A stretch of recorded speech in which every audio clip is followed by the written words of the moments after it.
PUBG ever, and by far the boldest. PUBG ventures into a destructible environment with bombs and rocket launchers. Not to talk about the gliders that right now just got added to the live servers. These are exciting times as PUBG does what it can to keep the gameplay fresh. This starts with the new map Karakin, a 2x2 64-player map located off the coast of Northern Africa. A rocky environment that reminds me the most of a training map or perhaps Miramar. It's going to be fast-paced combat, similar to that you know from Sanhok, but with the outdoor combat that you know from Miramar. And the fights will, interestingly, mostly take place around the edges of the map, as the center of the map is scarce with buildings and loot.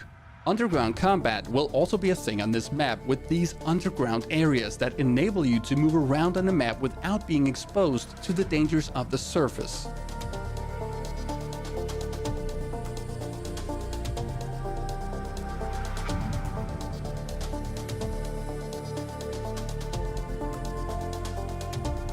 And you can even get rich down here, as finding gold will grant you 5,000 BP. No, I'm just kidding. It's just there to look good. The main feature of the map is its destructible environment. Constantly, loud sirens and loud bomb noises occupy the sound table of the map as buildings are blasted to oblivion inside the so-called dark zones.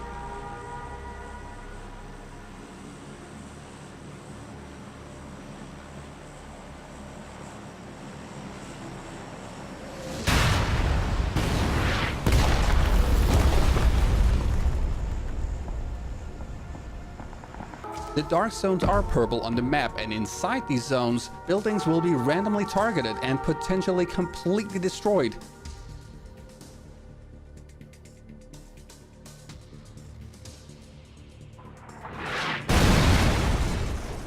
The level of destruction varies and keeps the map dynamically changing constantly.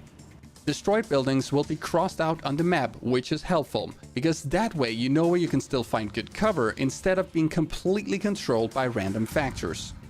A new throwable, the Sticky Bomb, is available on the map. This bomb will enable you to blast so-called breach points that clearly stands out.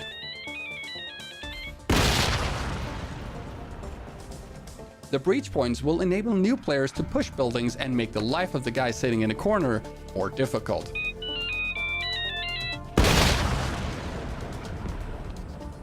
The Panzerfaust featured in the trailer is not yet available on the map. Just like the spike traps in Season 5, it will come later during this season. Fighting inside buildings is going to be spiced up by being able to shoot through thin walls. Or you could just blow up the walls entirely. Again, something that makes the life of the guy waiting around the corner more difficult.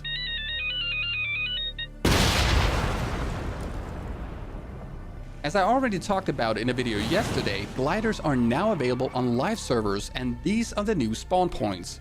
These images are made by player IGN, and I suggest you subscribe to his YouTube channel for hot PUBG data mined leaks. A new survivor pass called Shakedown is also starting with this Season 6, and will have new missions and weapon challenges like the previous one. Weapon challenge missions are for the Scorpion, Win94, QBZ, AKM and QBU. And yes, you can use the Win94 on the new map. A really cool feature that we needed for a long time is the ability to have burst weapons, such as the M16 and the Mutant, start in single fire instead of burst. You do this by selecting auto as your first preference and single as your secondary. Nice! To make room for the new map Karakin, Vacandi is being removed from the queues. It was by far the least popular map, so it makes sense to take it out for now. PUBG will instead focus on doing big improvements to Vacandi before it will make its return later on.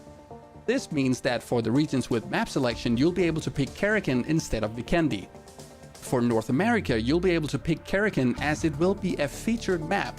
And for the rest of the regions, Karakin will be put into the random map queue, and you'll have a 25% chance of getting it. You will still be able to play Vacandi in custom games, and here you will be able to enjoy the lower wind sound during night. For the mastery system, the PUBG ID will now be shown at the end of the match, and while spectating players. But for some strange reason, your own PUBG ID is shown instead of the guy who killed you. I completely don't see the point of this.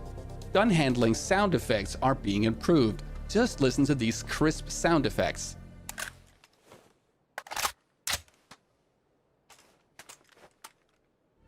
vaulting sounds have also been improved to be more realistic and to change based on the material you're vaulting over. When it comes to bug fixes, there's a few, however not the ones we need. We desperately needed a fix to the stutter problems introduced with patch 5.3, and this fix is not coming with this patch. This is simply not good enough. But this is not enough to remove my absolute excitement for this new map and the gliders. So many interesting things coming to PUBG right now, and completely groundbreaking that we now also have a 64-player map instead of 100. The new map is available right now on the test server, so get your butt in there and start blowing things up. If you like this video and want to be updated about all this new stuff coming to PUBG, subscribe to the channel and I'll see you guys next time.